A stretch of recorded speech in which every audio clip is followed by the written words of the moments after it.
So hello, what's up mga ka-J-Vlog? Welcome ulit sa panibagong video, and for today's video, phone comparison tayo ng mga iPhones.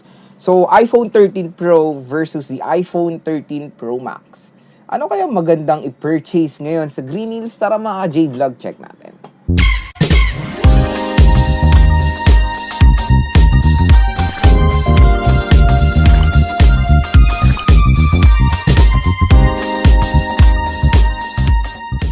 So another phone comparison na naman po ang ating itatackle. This time is the iPhone 13 Pro versus the iPhone 13 Pro Max. I know maraming na naguguluhan din mag-purchase ngayon kung ano ang perfect na iPhone na pwede sa kanila, lalo na dito sa dalawang smartphones na to. Kasi itong dalawang smartphone na to is of course same specs pero different kind of experience when it comes sa display and battery. So yon, unang-una is ano muna ba ang presyo ng mga iPhone 13 Pro sa Green Hills and 13 Pro Max. Yun nga, tulad ng sinabi ko sa inyo, bibili lang tayo sa mga nire-recommend nating shop. Of course, lahat ng mga review units natin galing dyan sa mga shop na yan. Unang-una kay Ate Mayet, CMB Gadgets. Pangalawa, ZMB Cellphone Accessories kay Ate Annette. And of course, Malin Gadget Shop kay Ate Malin. So yung 3 shops na yan ay mga solid yung mga units nila. Kumbaga legit, 100% legit. At ulitin ko, karamihan din ng mga ating review units ay galing sa mga shops na yan. Kaya kung interesado kayo, mag-purchase sa mga iPhones, lalo na itong mga itatakil natin for today's video, i-PM nyo na lang sila, yung link ng kanilang shop ay nasa description box, i-check nyo na lang. So, the iPhone 13 Pro, 128GB, ang presyo niyan sa GH is nasa around 30,500 to 31,000 pesos. Tapos, the 256 is around 33,000 to 34,000 pesos. Tapos, yung 13 Pro Max ay naglalaro sa 30,500 pesos to 39,000 pesos. The 128 and 256. And quick reminder lang, yung mga shop na yan, iba-iba po yung mga price, pero nandiyan po lahat yung mga presyo nila sa estimation na yan. So, ganyan lang yung mga estimation natin ng prices sa iPhone 13 Pro and the 13 Pro Max. So, kung i-compare natin the 13 Pro for as low as 30,500 compare sa 13 Pro Max for as low as 35,500, 5,000 po ang price difference nila mga J-Vlog yun. Mga 5,000. So, sa mga ganong range na doon tayo sa mga range na ganyan. So, 5,000 pesos, syempre sa mga ibang consumers, ang laking malaking bagay na yan. Kaya maraming nagde-decide, I'll go for the 13 Pro Max or dito ko sa 13 Pro. Kaya dito sa ating video, hopefully makatulong itong mga sasabihin ko sa inyo. Unang-una mga J-Vlog, yung difference. Syempre, 13 Pro Max, yun po ang may advantage compared dito sa 13 Pro. Kasi the 13 Pro Max is yung bigger brother ng 13 Pro. Kaya asahan nyo na mas advanced ang 13 Pro Max dito sa 13 Pro. Pero when it comes sa chipset, don't worry, same na same. Camera, same na same. Display quality, same na same lang naman. Even the camera, even the speakers, build quality, pareho lang. Kaya don't worry when it comes sa ganyan. Ang pinaka-main lang na difference ng 13 Pro Max sa 13 Pro is battery capacity and of course the screen size. So yung screen ng 13 Pro is 6.1 inches, 13 Pro Max is 6.5 inches.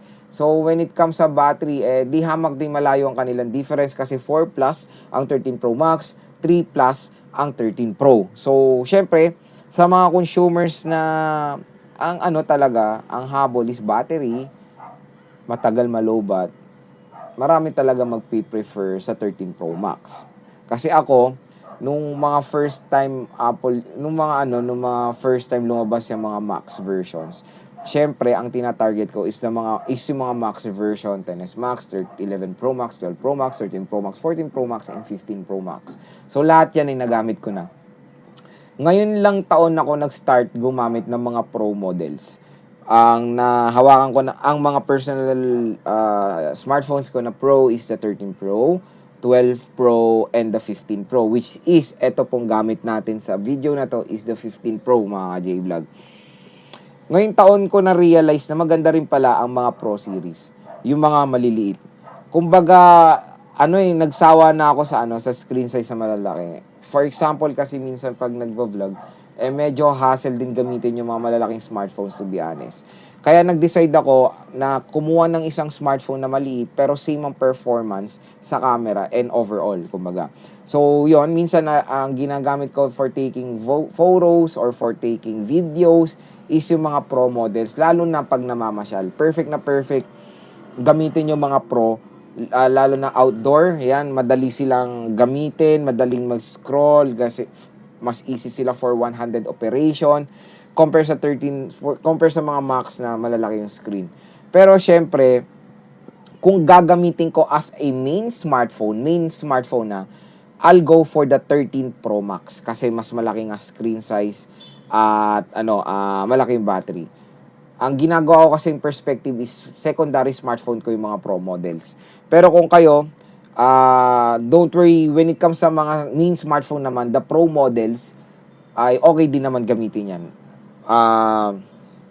For example, ako, yung mother ko is Pro model lang ang gamit. Tinanong ko rin, syempre, ini-interview ko rin naman yung mga binibigyan ko ng smartphone. Is okay naman daw. Mas prefer niya yung smaller size compare sa bigger size na cellphone. So, yun nga, tulad nga ng sinasabi ko parati sa video, nasa preference yan kung ano talagang type nyo na gamitin. So, don't worry, pag bibili kayo ng 13 Pro, makukuha nyo rin naman yung karamihan ng mga features ng 13 Pro Max, lalo na sa chipset. Chipset kasi pinaka-importante. The Apple A15 Bionic chip, same na same lang yan mga J-Vlog ng performance. Nag-game test ko na both ang 13 Pro Max and the 13 Pro and solid na solid ang mga gaming performance ng smartphone na yan. 13 Pro is small but powerful. Biruin nyo sa ganyang kaliit na form factor is grabe ang performance sa gaming. Kaya kung maglalaro kayo sa 13 Pro or kung maglalaro kayo sa 13 Pro, rin naman, okay din naman yung experience kumbaga. Pero when it comes sa maximum experience talaga ng isang smartphone, 13 Pro Max is good to go. Kaya kung ako tatanungin mga J-Vlog kung magpe-purchase ang 13 Pro or 13 Pro Max ngayon sa Green Hills, ulitin ko, alin man sa dalawang smartphone na to bibili nyo, sulit yan, wala namang ganong pinagkaiba. Pero kung nasa preference nyo, kung isa kayong consumer na parating nanonood, heavy gamer, kumbaga, for me, I'll suggest the 13 Pro Max para sa inyo. Karamihan din naman napapansin ko na marami rin nagkagusto sa 13 Pro. Ang dinadahilan nila is ayaw nila ng bulky smartphone. So, yun. 2 option para sa inyo sa mga Pro models ng 13 and 13 Pro Max. So, hopefully, yun nga, nakatulong itong video na to sa inyong buying decision when purchasing the iPhone 13 Pro and the 13 Pro Max. So, when it comes sa mga specifications sila sa camera is both triple rear camera system with 12 megapixel main, 12 megapixel ultra-wide, and 12 megapixel telephoto lens.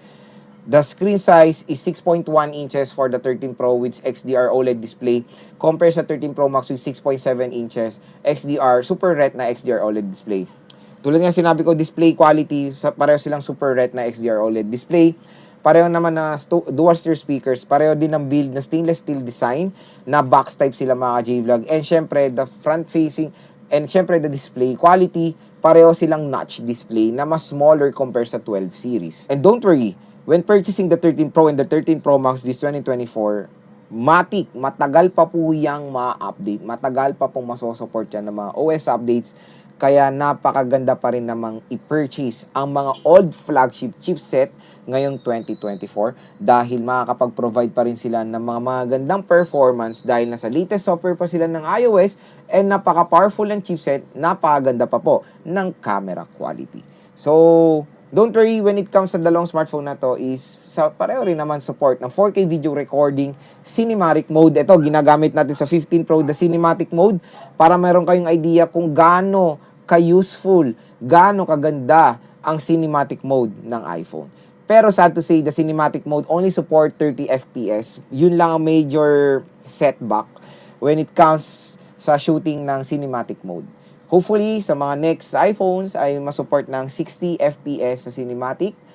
Meron namang support sa 4K, pero 30 FPS pa rin. Even the Full HD 1080p is, 30 FPS. So, ito yung side-by-side comparison ng 13 Pro and 13 Pro Max. So, when it comes to specs and everything, performance-wise, is wala ang pinagkaiba itong dalawang smartphone na to. So, may na pinagkaiba nila is, of course, the size and battery. So, mas maliit yung battery, of course, ng iPhone 13 Pro compared sa 13 Pro Max. Form factor, ayan yung kanilang difference. And screen size, 6.1 inches versus 6.7 inches rather. Ayan, ganyan kalayo yung difference sila sa screen mga ka-J-Vlog. Tignan nyo naman. O, di ba? So, open natin.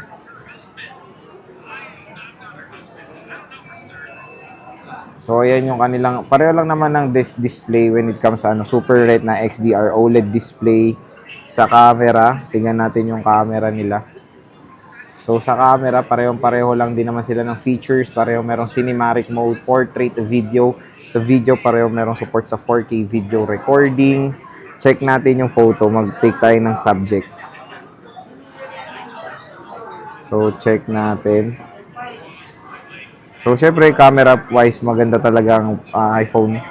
So, ayan, wala namang pinagkaiba, diba? Kasi pareho lang naman sila ng spec sa camera. Ang pinaka-main talaga pinagkaiba netong 13 Pro and 13 Pro Max is sa screen size. 6.1 inches versus 6.7 inches. Sa likod, ayan, pareho-pareho rin. Pareho nandito yung kanilang triple rear camera system with LiDAR scanner. Pareho merong stainless steel design. So, sa right, yung may ganito is per region kasi yung ganyan. Yung, ewan ko kung ano yan eh. Pero sa right side, nandito yung kanilang power button. Sa taas, wala. Left side is ring and silent toggle, volume rocker and SIM tray. Sa baba naman is lightning port and speaker grills. Dual stereo speakers, ang 13 Pro and 13 Pro Max. Parehong merong 120Hz screen refresh rate din. Itong mga smartphones na to. So again mga ka-J-Vlog, sana nakatulong itong mga sinabi ko sa inyo dito sa ating phone comparison when purchasing the 13 Pro and 13 Pro Max. Ulitin ko, bibili lang tayo sa mga legit na shop, sa Greenleaf, sa mga nire-recommend natin. Of course, wala nang iba kundi sa tatlong shop na yan.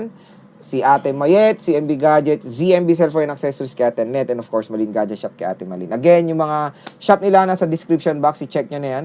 At mag-inquire na kayo, sabihin nyo lang na panood nyo dito sa vlog, automatic yan, 500 pesos cash discount ang po-provide ng mga shop na yan.